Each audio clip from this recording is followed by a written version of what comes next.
All right, good night. So let's get started. So tonight I want to take a look at another video. It addresses a similar topic that the last video that we watched would have addressed. The whole idea of the entertainment industry and how the demonic world kind of intermingles with the entertainment industry. So the guy that is being interviewed in this video is a guy called Bamboo. He's an African artist. I believe he's from Kenya. Basically, you're going to hear his story, but just to give a little bit of context, he was like a upcoming artist in Africa. He spent, I think, 17 years in America. He was born in Kenya, but spent most of his younger years in America. Then he went back to Kenya because I think his parents wanted him to, get familiar with his original culture and his heritage and so on. So he went to Kenya, but he was always interested in music and he was pursuing music. And he was doing pretty well. So he was becoming popular and starting to make a stir in his homeland. And he was like one of those up-and-coming artists. So he went back to America and he was again pursuing music and doing concerts, doing shows and meeting with a lot of big people and that type of thing. And he was really trying to go after the music industry and trying to make it big in the music world.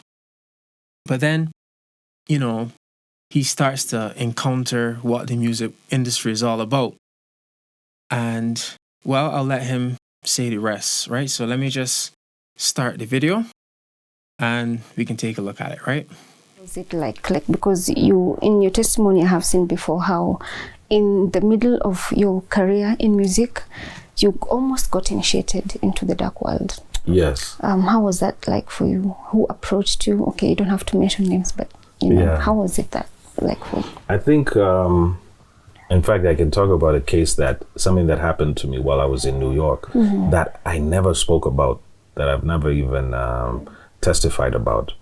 But while after I released Compare and I started really touring, I was, touring in Tanzania. And then I came back to Kenya, and then I flew to the States just to do tours and music concerts and things like that, and to connect with U.S. artists, as many as I could, because that was my goal at the time, to be successful in the music industry. Because I had not yet learned what the music industry is really about. I thought it was about, doing good music and just the hype, And hey, I was so hyped up. I was so hyped. So I got back to the States because I had grown up there, So, but through music, I went back again. So I'm back in the States, I'm doing concerts, I'm doing shows. And because of these concerts and shows, I'm gaining some recognition while I'm there. So I'm starting to meet with artists in the US. So mostly hip hop and R&B artists. And, there's a big thriving industry there. So, there's a lot of money to be made. There's a huge market and worldwide influence and all of those things that I was looking for. So, but while I was in New York is when, I met a certain lady who I was dating at the time. Her name was Crystal. So Crystal listened to my music and she was half Jamaican and half Italian. So she was, very interested in my music. She listened to it and she was like, wow, you can get a record deal, you can really blow up. I was like, yeah, that's why I'm here. That's what I'm doing. That's what you're looking for. Yeah. So she said, but I know why you haven't got it yet. Because I was going for meetings. I was meeting like some very high profile people. I was at J Records. While I was at J Records, Tyrese was there. I was meeting with like really cool musicians, really established names, and having meetings with the record companies that signed them. And, at that time, like, I think some of these record record deals were like 2 million. Now it's even more. Yeah. But you could get just a signing bonus was like 2 million US dollars. So yeah. So I was going for the gold. Then she said, I know why you haven't gotten a deal yet. You need to come with me. And so she took me to a guy who, he was dressed in all white. He was some kind of a priest. And she said that once this guy has baptized you, or this guy will pray for you, and you'll be and things will start popping, meaning things will start happening for you. Yeah. Is this person like on the earth, like? Yeah. He's a real person. He's a real okay. person, but he practices a kind of religion called Santeria. So casting spells and all of that. Yes. Those are those. It's one of the many gates of, the kingdom of darkness, put it that way.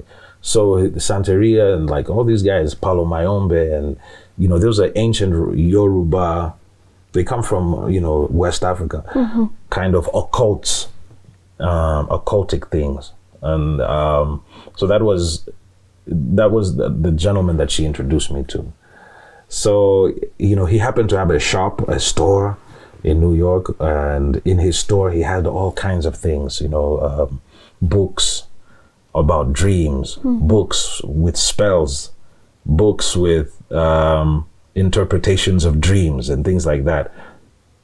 He had candles everywhere. There was candles with pictures of Saint Mary, Saint Paul, Saint Teresa, just names that I'd never even heard of. There were money candles, there were candles for love, and there was candles for relationships, and there's candles for favor and all kinds of stuff, that today I know is witchcraft. But in those times I didn't know what all this stuff was about, and so I met the gentleman, and I told him what I'm trying to do, and he said, those are easy. He told me it's easy. He said, that's easy. We can do that for you. But at the time, I didn't make the connection. Like, what does this guy have to do with music? This guy is not in the music industry. Yeah. He's not a record label owner. He's just a random person. Yeah. Did they expect you to maybe bring some money or anything? Was anything expected? He didn't even mention money. He just said, come. You just come as you are, and we'll pray for you. And I guess the prayer involves some kind of baptism. Yeah. So it looked really, if you looked at the candles and the things like that, it looked really Catholic. Because in the Catholic Church you have those candles. You have a lot of Saint Mary, type of things. Not knowing that Saint Mary has nothing to do with Christianity. They're worshiping the goddess of heaven. They're worshiping the so-called Queen of Heaven. So it's a goddess that they worship. They're really into goddess worship, and it is predominant even today. In the U.S., there's a lot of goddess worship. If you look at the Statue of Liberty, she's standing holding a light of illumination. That's the God they worship. It's not just a statue. It's not a symbol of liberty. It's the God that they worship. Okay, that's the Queen of Heaven that they worship, or also known as Columbia. So, but at that time I didn't know these things. But I think God wanted me to go through these stages so that as you go through, you learn certain things, and then you're able to reflect and say, "Oh, wow, I saw these things." Yes. So he wanted to initiate me, really, into the brotherhood. And from there, you just see doors opening for you. Things, you make a slight effort, and the doors open like 10 times more than the effort you put in. So I told him that I was going to think about it and then come back, because I had a gut feeling like, hey, this is deep. This is too much. Because in his shop, right there on the counter, there was what we call the Grim Reaper. The Grim Reaper is a skeleton that is covered in a black robe, and it's holding a sickle. You know what a sickle is? With the sharp pointed. Yeah, with the sharp pointed sword at the top. Yeah, it's a harvesting tool, right? So the Grim Reaper is standing on the counter just next to the cash register, and from the top to the bottom of that sickle are dollar bills tied. So I'm wondering, okay, this is really deep. This is like a Halloween type of stuff. Like, what does this stuff have to do with music? You know, because I came here to do. Still don't get the connection. Yeah. So I was thinking, and then the person who brought me is somebody, you know, that I like. It's somebody that, you know, we're really enjoying time together and stuff. So I'm wondering, what am I, you know, what is the connection of all of this? So, but that's a lot of the times that's how people get brought in. Like a guy will be initiated, will be brought in by a lady who he's probably in a relationship with, or a lady will be brought in by a guy, or vice versa. Yeah. Yeah. It's usually it seems very organic. Yeah. Innocent. It's not for, yeah. It's very smooth. So I told this gentleman, the Santeria priest, that I would think about it, because I'm looking at the Grim Reaper. I'm looking at the, you know, the stuff in this shop, and the feeling is just like, the place felt weird, you know? I was like, okay, I'll think about it. And then to make it really look like I'm really interested, I even bought some books. So I took like 3 or 4 of the books and I bought them. And then I went with him, and he was like, yeah, he'll be back. He's coming back. He'll be back, yeah. So I carried them with me. And not knowing that, you know, once you carry those things into your house, you really give the devil a doorway to come in, because those are his things, you know. So you're not supposed to have anything that belongs to him, or wear anything that belongs to him. Why? Because you're giving him permission to come in. Those things are consecrated to him. So I brought those things in the house. I didn't know. I just, you know, threw them on the side and kind of like, I knew I was not going back there, but I did not know I had opened the door at the same time. So I think it was the following day. I mean, 24 hours had not even passed. And I was in the washroom, and I heard a voice very loud and clear. And it spoke to me in a very New York accent, in a very American, but with a very deep bass. And he told me, he said, what do you need? You need a record deal? You want money? What? You want fame? What do you want? I have all of that. I can give it to you. In the house. And I was alone. Crystal was upstairs. I was downstairs. I was in the bathroom. It spoke loud and clear. And what really made me know that I'm not hallucinating or I'm not imagining this is that the voice came from all 360 degrees. Like, you can tell when somebody is speaking to you from the left side, you'll turn left. Yeah. Or from the right side, you'll turn right. This voice came from 360 degrees all around me. So it's not like a particular direction I could look. Were you scared? I was just, I won't say I was scared, but I was alarmed. I was like, oh, this is real. So yesterday, in other words, in my mind, I'm thinking, okay, yesterday, whatever I was doing, that thing was real. So, you know, he kept speaking. He kept telling me, trust me. He was trying to tell me, trust me, I can give you everything you're looking for. And in hindsight, when I remember, and I take into consideration how Satan approached Jesus and told him, I have control of all this, the empires of the world, the money systems, the political systems, the governmental system, the justice system. I control everything, and I can give it all to you if you want. Worship. Yeah, but Jesus told him no. And this same devil, he approaches a lot of people. It's not just me. It's not just Jesus. He's approached quite a few people. Yeah. And a lot of these people have said yes. Unfortunately. Yeah. And you see them having money, power, and influence, and promoting policies or promoting lifestyles that are anti-Christ, you know. So I didn't speak back to that spirit because I just knew that this is wrong. This is evil. This thing is not supposed to be talking to me. And I figured that it was because I had brought those books into the house that the thing had a legal right to come in. And it came in with the books. And it followed us the whole time. It was just now speaking. So it had been watching us and just waiting for an opportunity to speak, to test the waters, to see what I would do. So I ignored it.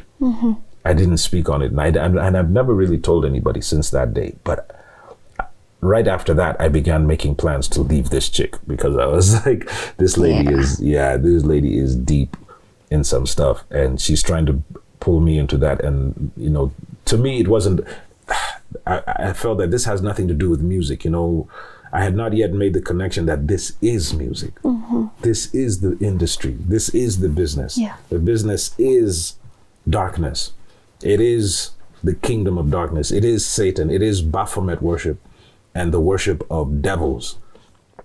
It is Freemasonry blended with music to advertise Freemasonry, which is satanic, which is advertising Satanism and witchcraft and things like that. And so what they are doing is really, they use what's cool to attract the masses. And the masses believe that, you know, this is just my favorite celebrity. But, you know, your celebrity is doing things behind the scenes that he's not telling you about. Yeah. And like I told you, I hate it when people hide things and then come out in front of the public and act like there's something else. When we know very well behind the scenes, you're bowing down and worshiping this thing with a goat head and a body of a human being, or it's not even a body of a human being, it's a body of a mixed of a male and female. This is like a disgusting thing that they're bowing down before. But because this thing is giving them money, this thing is giving them power and fame, they're willing to betray humanity because of the things that they want. So, you know, to be a real celeb, you have to be incredibly cold-blooded. You have to be very selfish, and you can't care about the fans who love you so much. Wow. And, you know, one of the things you have to remember is that human beings are like roads. A human being can take you places. A human being can take you from places. That a human being can bring you things. A human being can take things from you. So the human being that you're following, even if you've never met them personally, as long as you're following that person, even from afar, even through social media, even through television, as long as you're following and admiring and trying to be like that person is going to take you somewhere. And drive the agenda. Yes, so that person is going to take you where they are. That person is really going to take you to their God. These are things I didn't know back then. I didn't understand the relationship of the celebrity with the fans. Even though I was a celebrity and had fans in Kenya and in Africa, but I didn't understand that people live through their celebrities vicariously. You know that I don't even know how to define that word vicarious, but it's like, it's almost that like you identify so much with a certain person that like you want to be like them. Yes, yes. So that's why Jesus said, I am the light of the world. He that follows after me shall not walk in darkness, but shall have the light of life. In other words, because people are following celebrities nowadays, you don't know how much, it's just that social media has really revealed who's being followed. But before social media, we didn't really know who was being followed like that because we couldn't see the numbers. But now we can see the numbers that these celebrities are being followed. But what they are worshiping behind the scenes, the fans cannot see that. But that's what the fans are really following. You see? Unknowingly, yes. Yes, unknowingly. So the fans are following the gods that the celebrities serve. When I realized that, I said, this is so unfair. This is so brutal. It is so cold-blooded. And a lot of these celebrities, they're so deep in evil that they laugh about it. They talk about it. Sometimes they say it openly. Even Kanye West was saying, I sold my soul to the devil. I know it's a crappy deal. At least it came with a few toys like a Happy Meal. He said it straight up. He didn't, and he was not lying. And he's telling the crowd, he was rapping when he said that. He said it to the crowd and they were cheering. This is the thing. So the people are, I'm sorry to say it, but we as people are sheeple. We are like sheep. We're just like so dumb that somebody can tell you that he's serving the devil and they still won't believe it. They'll still be like, yeah, man, yeah, that's cool, man. Play the music. As long as you're Kanye. Yeah, as long as you're entertaining us, we don't care, man. Just do what you're doing. You know, so yeah, that voice came, I ignored it. And now that I think about it, There's a scripture that says, "My sheep hear my voice. The voice of a stranger they will not hear." In other words, the voice of a stranger they will not listen to. They won't have a conversation with. And I think that's why when that voice came, obviously that's the devil, you know. Yeah. So obviously when he came and I ignored him is because deep inside me, I knew you are not supposed to speak to that being. It was like an unwritten law inside me that you're not supposed to speak to this being. And this being is not supposed to be speaking to me. To you. Yeah. So I ignored it and I got rid of those books. And I knew instinctively, get rid of those books. I think it was God just showing, you know, because in all of us, we have a conscience. And that conscience is oftentimes the voice of God speaking to you, telling you, hey, this is right and this is wrong. Even if you've never seen a Bible before, you know what is right and what is wrong instinctively. And if you violate, then there's judgment for that. Yeah. So it was that voice telling me, okay, this is wrong. Like when I saw that Grim Reaper inside this Santeria priest's shop, something inside me said, if you cross this line, there's no going back. Oh my goodness. So I knew, okay, this is the line that so many of these celebrities are willing to cross. This is the line that somebody like Diamond is willing to cross. You see, because you're not going to become a real celebrity, superstar in this world, in this spiritual system, without having the devil really backing you. And that means you're going to be in covenant with the devil. And that means that you and the devil are forever one. And he can use your image, your likeness, your voice, your property. You belong, you become his property. But to the world, they see this person who has become so successful. Yeah. They see this person who is so admirable, you know, the jewelry, the fame, the numbers, the fans, the power. And people are disillusioned by it, and they see it as something that they want, as that's something that they desire.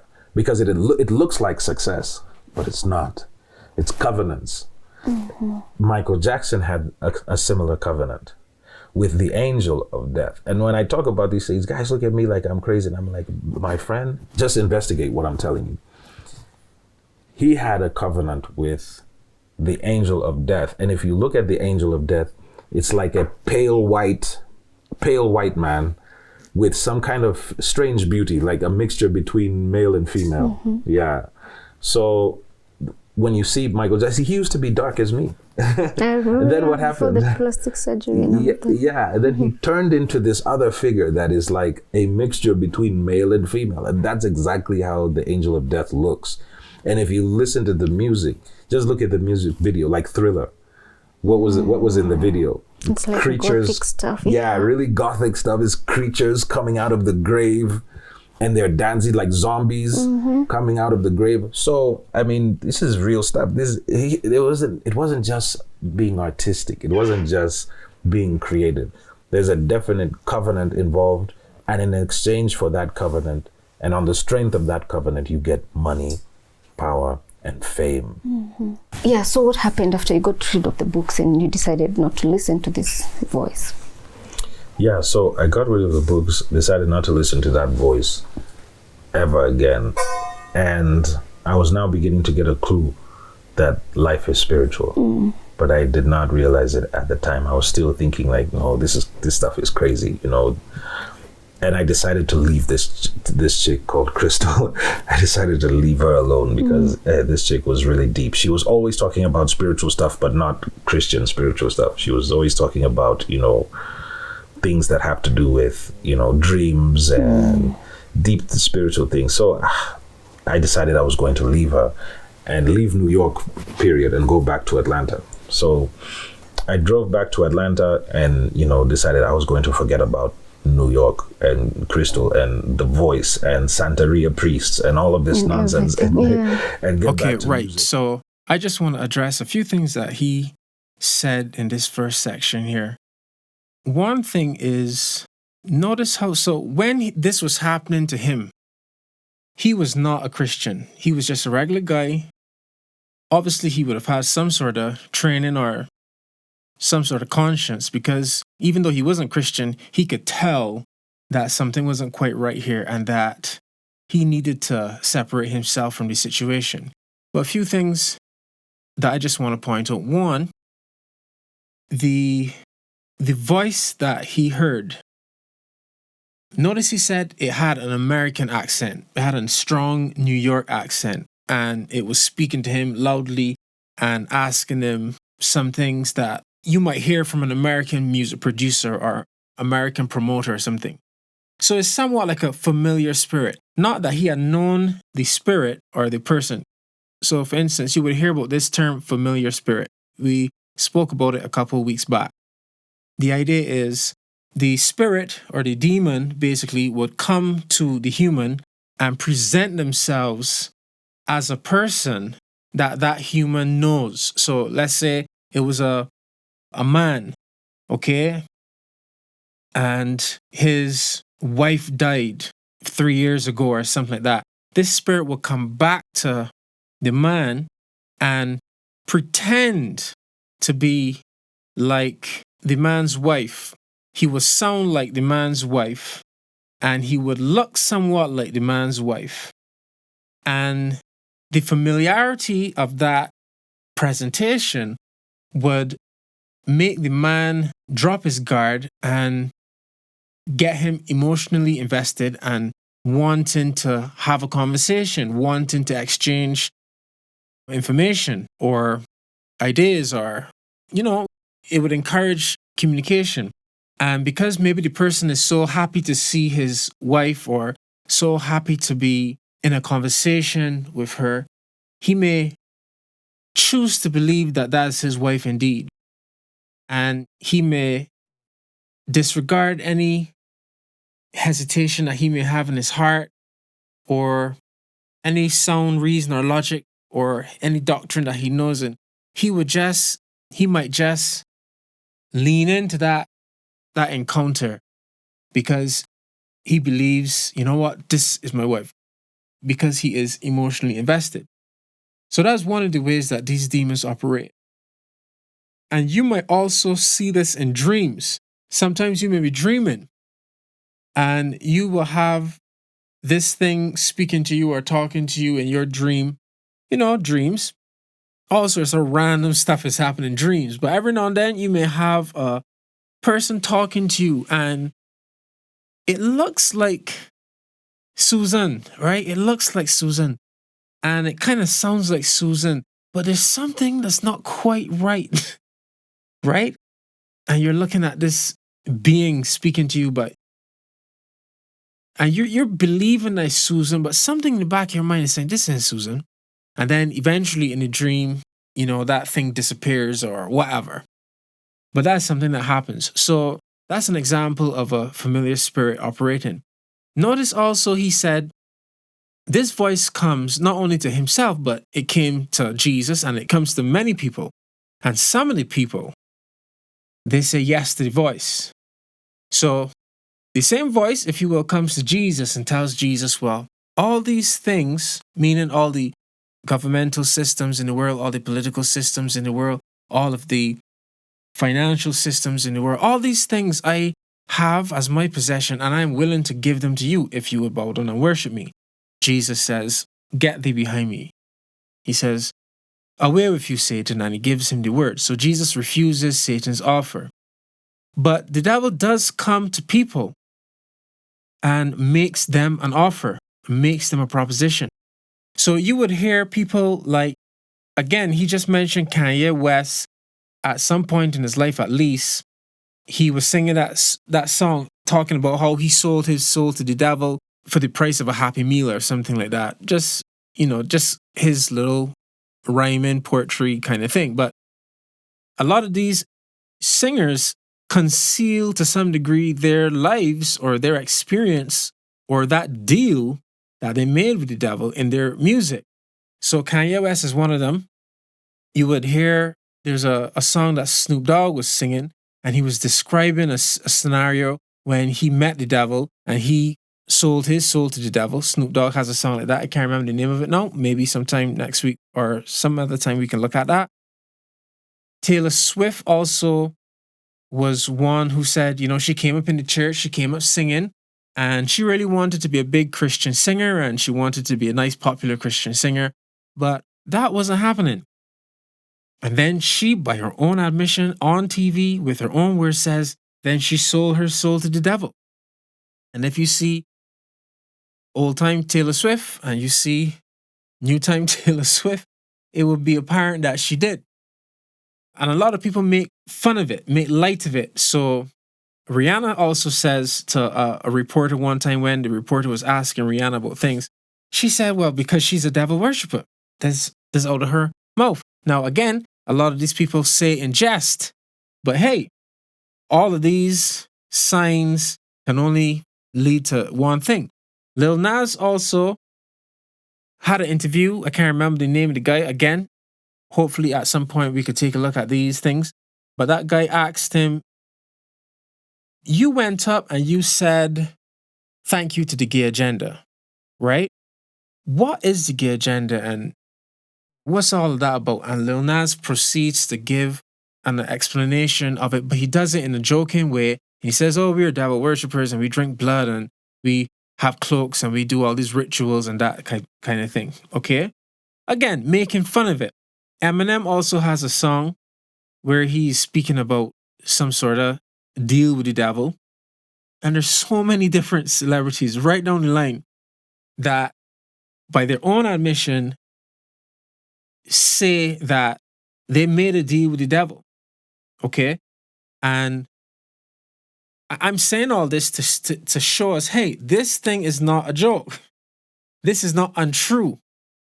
It can't be that so many celebrities are constantly, not constantly, but so many celebrities have mentioned a situation where they had a deal with the devil. So why would they all be saying so unless there was some degree of truth to it? Right? They got so many things that you can say, but not all, but many of them keep saying this thing. Jack Black also has a interview, one of those late night comedy show interviews where he again jokingly says that he sold his soul to the devil. All right? And again, we keep mentioning Beyonce. Beyonce admits that she invites a spirit into her life that allows her to perform and to sing on a level that she herself can't do. And it comes when the big moments come in her career, when she needs to sing and she needs to really bring it out and give that presentation to the world. Nicki Minaj says a similar thing. She's got this spirit called Roman that comes out and says the things that she can't say. This is by her own words, right, Nicki Minaj? So, as the saying goes, 100 Frenchmen can't be wrong or something like that, right? But, 100 Frenchmen can be wrong, and there often are. No offense to the French. But my point is, why is it that so many celebrities, okay, keep joking about it, keep talking about it, and then some of them aren't joking about it? Bob Dylan had an interview as well. Hopefully we can see all of these little small interviews, and you can see it for yourself. All these different people, different times, right? Some further back, like Bob Dylan is someone that most people in Barbados probably wouldn't know. He's back, way back. He's probably still alive. But he was big in America, and he was more like a folk singer, right? One of those guitar guys singing folk songs. My brother was into a lot of music and a lot of American music and so on. Well, music all around the world. He introduced me to a lot of music. Not always the best music. I don't think he knew what he was listening to either, nor did I. But this guy, Bob Dylan, was a big name, and he admitted on live television again, I don't know if it was live, sorry, but on recorded television in a 60 Minutes interview, that he made a deal with the devil. So this thing is a real thing, okay? And thankfully for this man, even though he was not like full-fledged born again, even though he wasn't Christian, he could recognize, you know what? Grim Reaper by the man Cash Register, all these weird books in his room. This whole thing is a little weird. Next thing I want to point out is that he was introduced, as he said, this whole thing was somewhat organic, right? A couple weeks back, we were talking about that man that was playing Wolverine in the movies. He said he was at the gym or something like that, and then some lady came up to him and said, "Oh my goodness, you need to get into acting." And then she says, "I know who to bring you to so that you can get connected." Okay? And she said that she was a witch, and she led him to some people, and the people put him in the movies, and all of a sudden he landed some big parts and was doing big things. So that was one way how the devil, called a man, as it were, and brought him in. So different people have different experiences. But what I thought was interesting about this one is that he said the whole thing was organic. He wasn't going looking for any demonic deals. He wasn't trying to have any demonic deals. He wasn't looking for no witch doctors. He wasn't trying to have any sort of spiritual help in his journey. He just had a girlfriend. And he liked the girlfriend. So there's an organic nature to a relationship with the girlfriend. It makes sense. We spend time, we enjoy each other's company, we share ideas, and we share resources. And this girl, who happened to be into all of this kind of witchcraft, demonic stuff, she, maybe meaning well, introduces him to what she thinks can help him.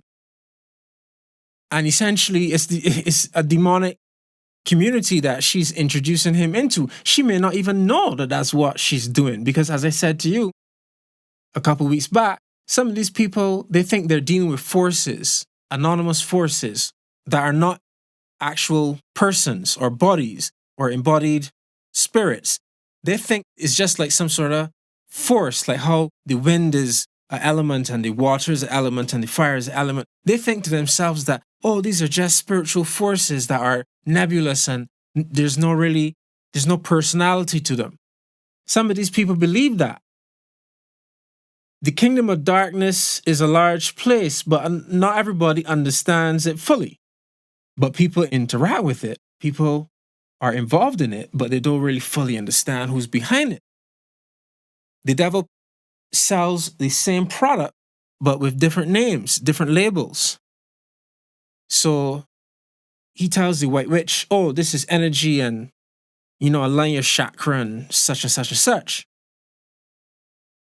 But what he's really saying is, hey, if you come into these spiritual places, I'm going to let some demonic spirits help you out. Okay? So let's deal with this. This is one of the reasons why God says, don't be unequally yoked with people. This woman obviously was into the wrong stuff. Now, again, he wasn't Christian, so he wasn't unequally yoked, if you want to call it that. But he himself recognized he was unequally yoked because he was saying, this ain't me. And this is not what I want. And this woman seemed to be heavy and deep into this sort of stuff. So he says, I need to separate myself from this woman. He's not even a Christian, and he can recognize that this woman isn't good for me. How much more informed Christian needs to be selective with their friendships and their relationships. Furthermore, we need not to get into these kind of relationships in the first place, but definitely we need to recognize when we need to get separated from certain people, right? Next thing I wanted to point out was the whole idea of we can be like sheep sometimes, where a person could be straight up telling you that they're doing wickedness and that they are interacting with demons and interacting with wicked spirits. They can tell you to your face, and still people is discard it and discredit it and say, oh, it's not true. Oh, it's not real. Oh, it's not serious. They tell you to your face. Okay, so as I mentioned to you before, I list about 10 people, mainstream celebrities, that keep saying to us, oh, they worship the devil, or they made a deal with the devil. And we still listen to their music, and we still want to argue, oh, well, that's not true, or that's just kicks, that's just a joke, it's nothing serious. Well, a great number of them are saying it. And then a lot of them may not say it, but they demonstrate it in their music, in their culture, in their dress, in their aesthetic. And people still want to ignore the fact that they're spiritual realities and that these people are actually indeed pursuing relationships with delinquent spiritual beings. Right? Well, I mean, you choose your path, but if they come and tell you the thing and you still wouldn't believe them, well, so let's carry on and see what else this guy has to share. The Voice and Santeria priests and all of this nonsense and get back to music. And I was really thinking about also coming back home because I know that the industry here was also growing, more so in West Africa than in East Africa. And so I knew I wanted to just come back and just, jump around Africa a bit, West Africa. I had lived, me and my family we had lived in Nigeria for like a year, around 2 years. So, I still had, we had connections there. And the Nigerian, Afrobeat scene was really starting to grow. So I decided I was going to come back home and just, bring the connections and the producers and the networks that I had in the US back home and just continue to grow the industry, But when I got here is when I realized that the enemy was really fighting me, because if he approaches you and you say no, life is going to get really hard for you, to pressure you. To convert. Yeah, to go back. So crazy things started happening. I mean, doors that were previously open were suddenly shut. Everything that could go wrong was going wrong. I mean, I would go to the studio, lights would be out. I leave the studio, the lights come on. Just and non-stop like that. I go to the ATM to withdraw money. The ATM machine swallows the card and will not give me back my ATM card. Just crazy things like that. And it was doors that were open were suddenly closed. People I was doing business with who we were so excited to do business together are suddenly... I'm not interested. Yeah. Wow. So those doors can be closed on you. And I never realized that. Wow, that thing, it wields a lot of power, So I was growing more and more desperate as these doors kept on closing. And these things happen not just to me, but all over the world.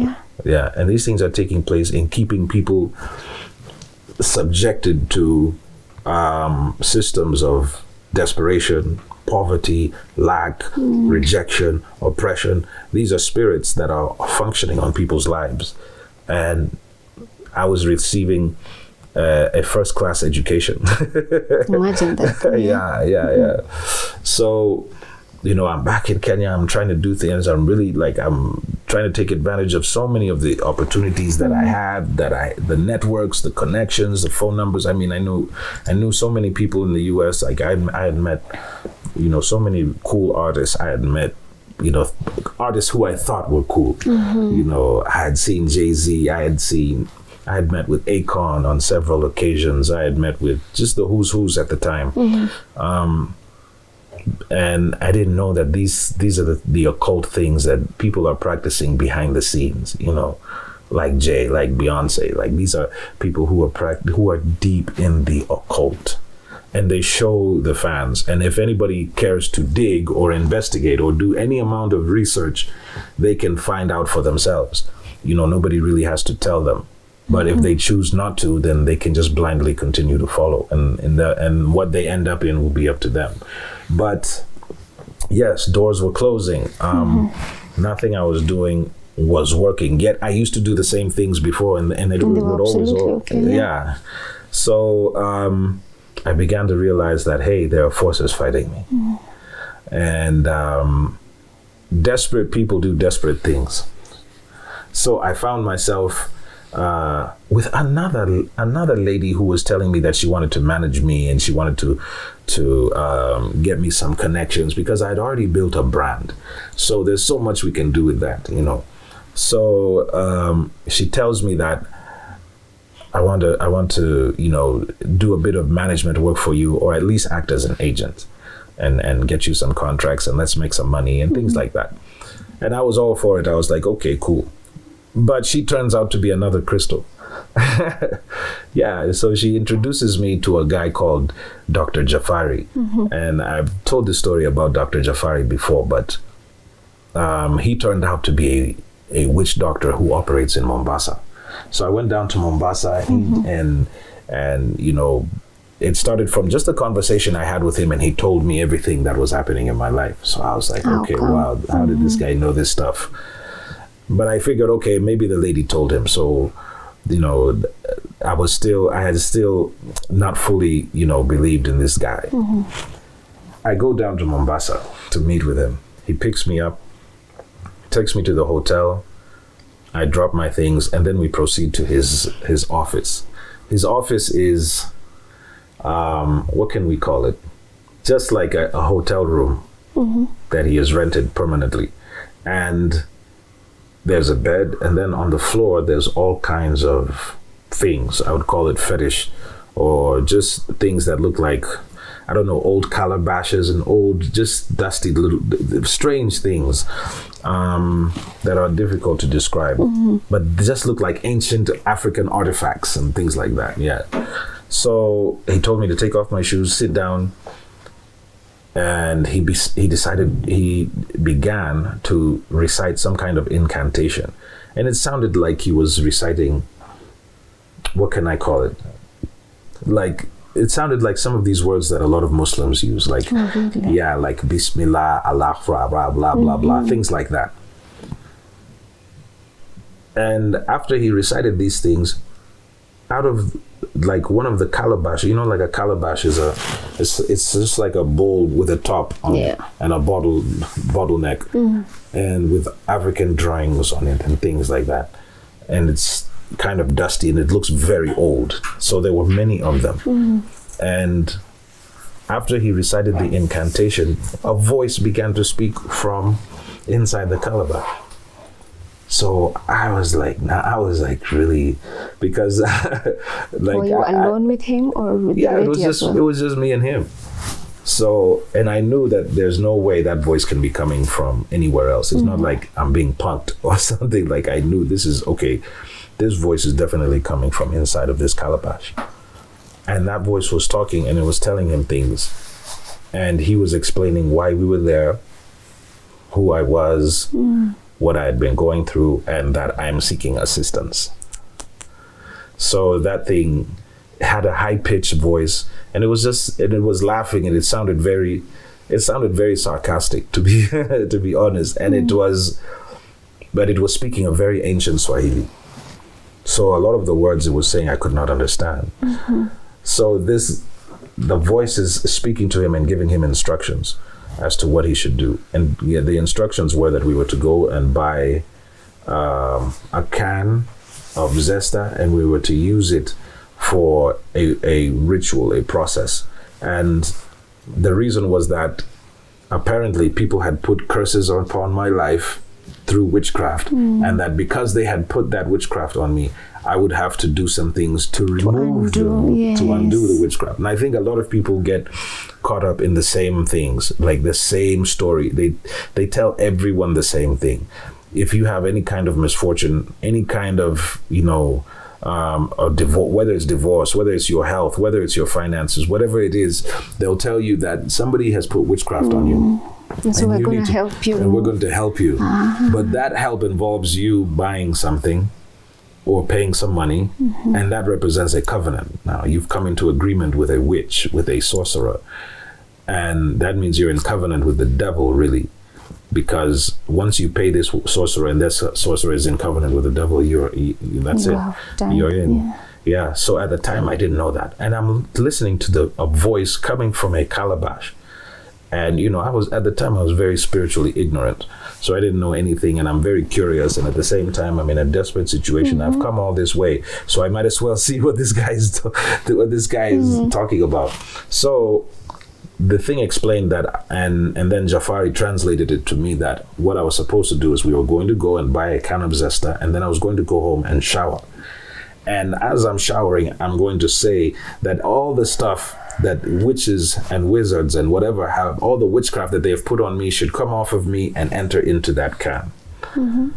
And, me growing up in the US and growing up in educated circles, I've never been superstitious, so I never believed that such things were even really real. But because of the things I had been experiencing and the things I was witnessing now, I was thinking, okay, let me give this a try and see what happens. So I went back to the hotel and did as they said. And then he told me, after you've showered, take this can and put it under the bed. So I did it. No. Yeah, I did it. Hey, once you're in, you're in. So I did it. I put it under the bed. And of course, I couldn't sleep for a long time, man. I kept on peeping under the bed to see if there was any change. But there was nothing. The next day, the guy calls me and says, okay, I'm downstairs. Bring the can. So I go downstairs. I come with the can. And we go back to his office. He recites the incantation. The voice comes back. And he tells me to open the can. So I open the can. You know how Zesta is, right? You take off the plastic and then there's a tin, right? You peel it back. Yeah. So I peeled it back myself and I gave it to Jafari. Jafari spread a newspaper on the floor and emptied out the contents of the can. And inside the can was things that it wasn't just jelly, put it that way. It was things that are difficult to describe. Among them, what looked like rosary beads. You know these Catholic rosary beads? Yes. Some strange balls of just things that it's like, how do you even describe that thing? There was what looks like a tomato that has been peeled. There was just stuff, and the jelly was there also, so it looked disgusting, and that's how witchcraft is. Witchcraft is disgusting. It's filthy, but people do it because of the power, the temporary power it gives them. So, and also there was what looked like a white string. And then I followed the string, and it turned out to be the tail of some kind of a chameleon or something like that. It was like a white dead lizard, and it was repulsive. Those things are disgusting. But he told me that these are the things that people had been placing on my life in the form of witchcraft to shut all my doors. And they said, it was the artists that are jealous of you are fighting against you. And whether that's true or not, I don't really know, but here we are. And this lizard type of thing, and this what represented, this is to stop your finances. Another artifact like the rosary is to stop you from traveling, and just everything represented something. So that voice began to explain what we need to do to remedy the situation.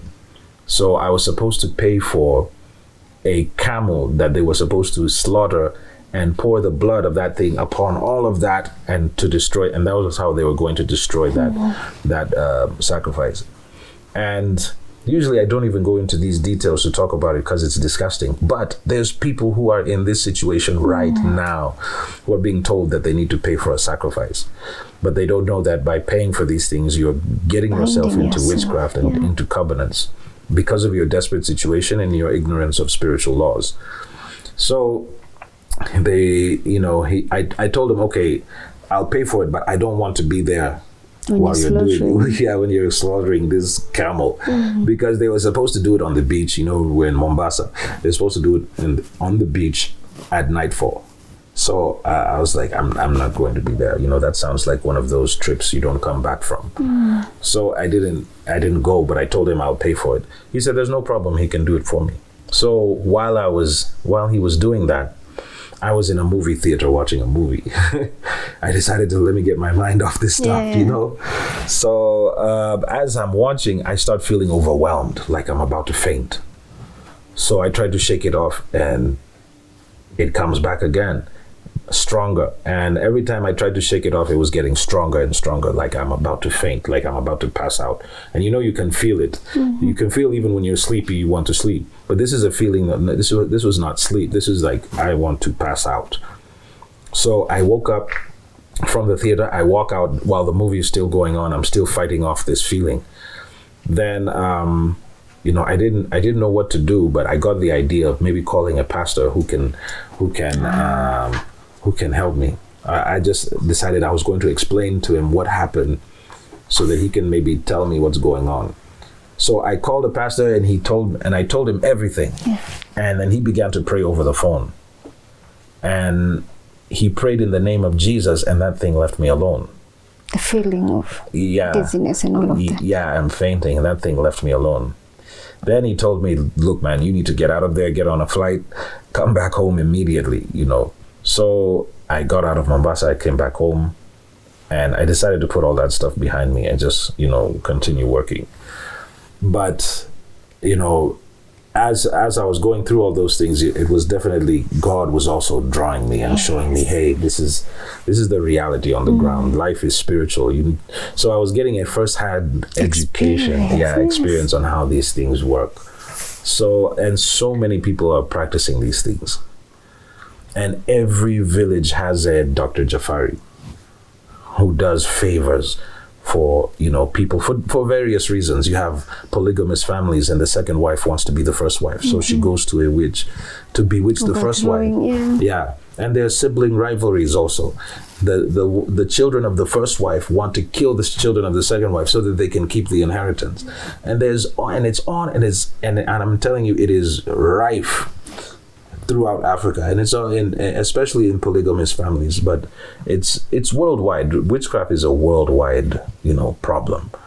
And wherever you find witchcraft, you find poverty, rejection, unusual hardship, a vast array of sicknesses and diseases, divorce, misfortune, untimely death. There's just all kinds of just madness, you know, just craziness.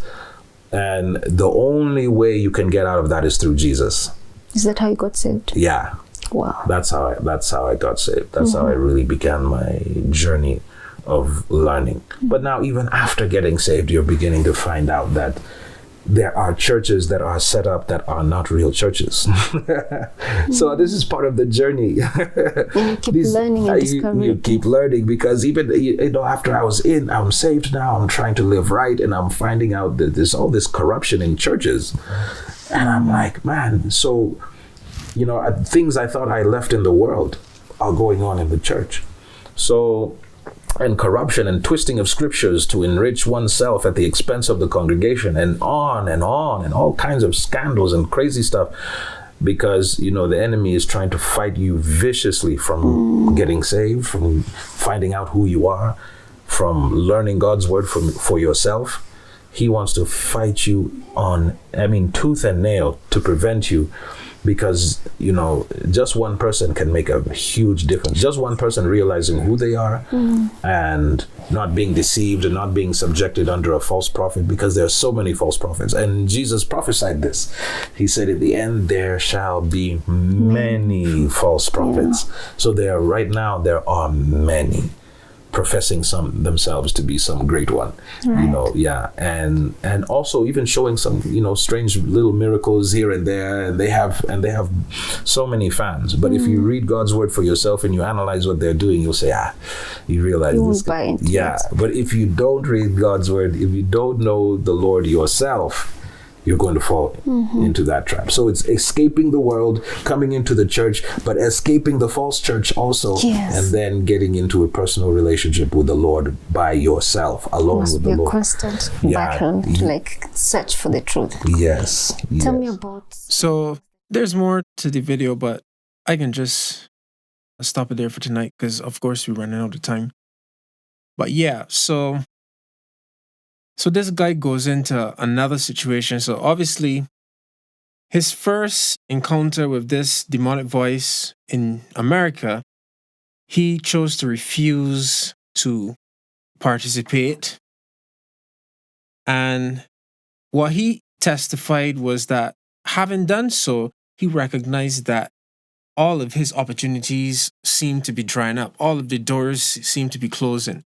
So not only was he not getting to go through the bigger, higher, more top level doors, if you will, the regular doors that he was accustomed getting access to, these opportunities were now shut in. And everything seemed to be against him. So he started to, I guess, panic to some degree. Not panic, but, he started to recognize, you know what? This isn't normal. The misfortune that I'm currently experiencing, the constant sabotaging, this is not normal. So he becomes somewhat desperate and he again finds himself in covenant or in relationship with some other woman. He didn't specify whether or not it was a romantic relationship, but he did say he found himself in another situation with another woman. So that suggests to me that it might have been a similar situation from the past, as in similar to the first lady that he was in relationship with. Anyhow, so he has some sort of relationship with the second woman, and this woman again is leading him to some witch doctor, and he sees some fairly peculiar things there. And thankfully, he was, again, this guy's not Christian, but he thinks to himself, hey, let me check out this pastor man. Maybe he can help me in my situation because clearly this is not going well. And I don't understand what's happening and I don't really like how I feel. Let me talk to someone, a senior, that possibly could know something more than myself. The pastor man leads him in prayer, prays in the name of Jesus. And the immediate effects is that he is able to be free from the overwhelming urge to just pass out. So praise God again. The name of Jesus is a serious name. But again, this is just testimony to the fact that the spiritual world is real. There are obviously different ways of accessing power and so on in the spirit world. The people in Africa, I guess, do it one way. The people in Haiti, I guess they do it their way. The people in South America and so on do it their way. In Cuba and South America and so on, you will hear a lot of Santeria, people doing Santeria. In Haiti, you would hear voodoo and so on. In Africa, you would hear all these witch doctors and that type of thing. In the UK and in America, you would hear people speaking about the occult. But it's all the same thing. All the roads, as it were, lead back to trying to access spiritual power apart from God's prescribed guidelines. Dabbling into the spiritual world through the back door, as it were, and not through the Holy Ghost, not towards our Creator and our Maker. Going through the back door and having relationships and having interactions with rogue, delinquent spirits and having deals and covenants with them. Now, I don't like to be hyper spiritual in that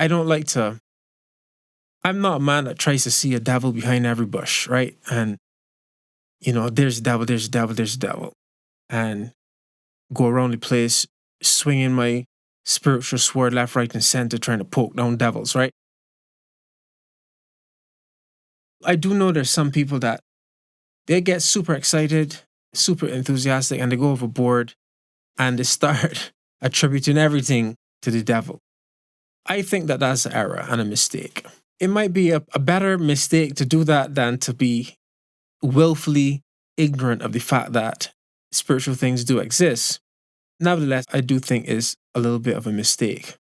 But to me, the bigger mistake, again, is to pretend that spirituality is not real and that spiritual things don't exist and that evil is not a reality.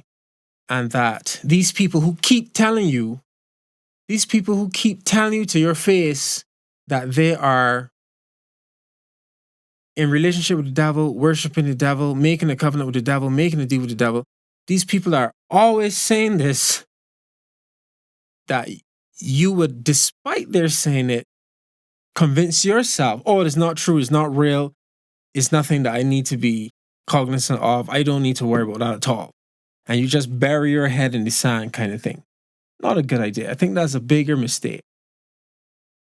The best way to go about it is to know what God says about the spirit world, know what God recommends, know what God guides us away from, what He has told us to avoid, what He has told us to separate ourselves from, and adhere to God's law and God's rules. God means the best for us. He knows best. He has power, and He has power to protect us. And He prescribes a way for us to live. And He says, if you live in this way, I'm going to protect you. I'm going to fight your battles. I'm going to see to it that you are safe and that you're protected. If you go outside of my protection, well, all bets are off. You are now in a domain that I have not sent you in, and I have not promised protection out there. So you need to get back in here where I am promising protection. Okay? So we need not be afraid of these things. We need not be paranoid and, having fits and seizures whereas these things are concerned. What we do need to do is listen to what God is telling you and do what God is telling you, right? God is your guide in this world where we don't understand everything. God is your guide. Stick close to God and you'll be fine. All right? But let's not pretend that this stuff is not real. I'm going to end here tonight. Hopefully next week I can start to pull together some more information that kind of shows this. We'll move off of this topic soon enough, but I think there is some degree of value in thoroughly going into it and seeing several real world examples so that we can let it really hit home and recognize, hey, you know what? This stuff is real. I need to be more mindful, more careful, more circumspect as to how I go about living and what I allow into my life and the people I allow to come into my life and the people that I have relationships with. Okay?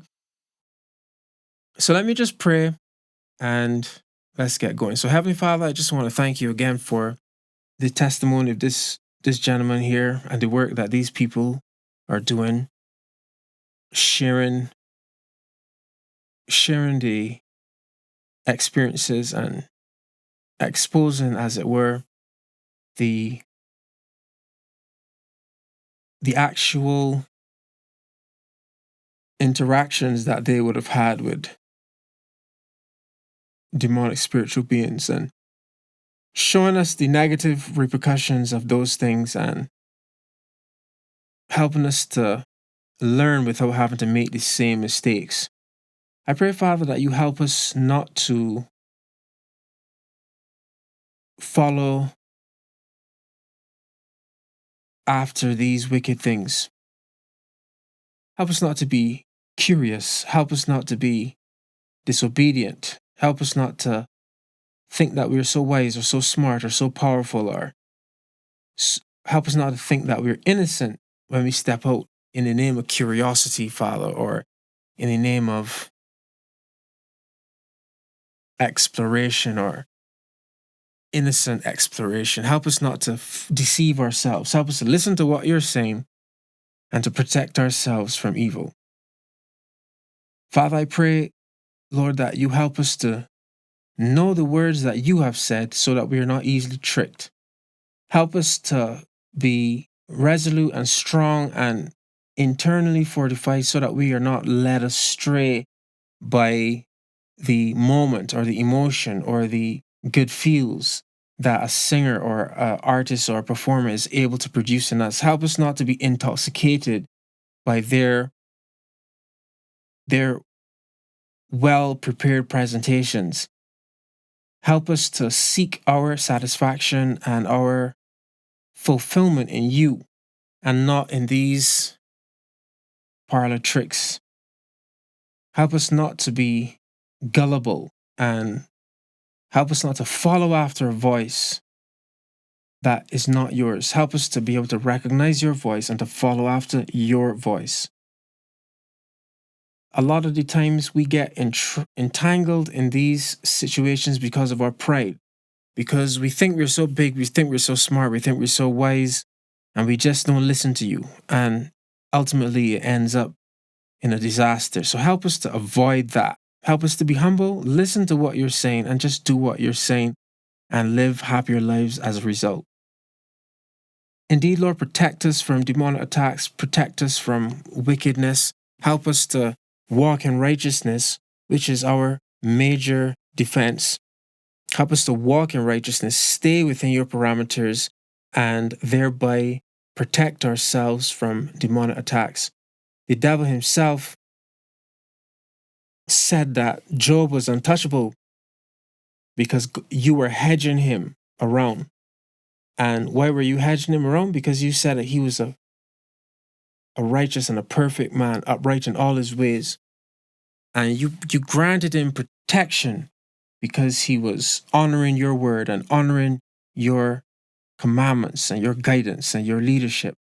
So help us to be like Job in that regard. Help us to honor what you have said, really take it seriously, really commit to what you say, and thereby attract your protection and escape the devil's attacks. So Lord, again, we thank you that we are your children. We thank you that we can come to you and we can pray to you and that we can engage you. We ask again that you protect us as we carry on with our lives. Please help us to get back here on Sunday and on Thursday next week, God willing. Please protect us in the meantime. Please guide us, show us the way, and help us, Father, to get better, improve, get closer to you, and to just get our lives in proper order. So I pray all these things in the name of Jesus. Amen. Hi guys, Joel Brooks here at the Insight Podcast. Thanks for watching. If you liked this video or found it informative, interesting, or helpful in any way, please give it a like and consider sharing it with your friends. If you want to stay connected, you can check us out at our website, insight.joelbrooksonline.com, and you can also check us out on social media. Links in the description below. Thanks again for watching, and God bless.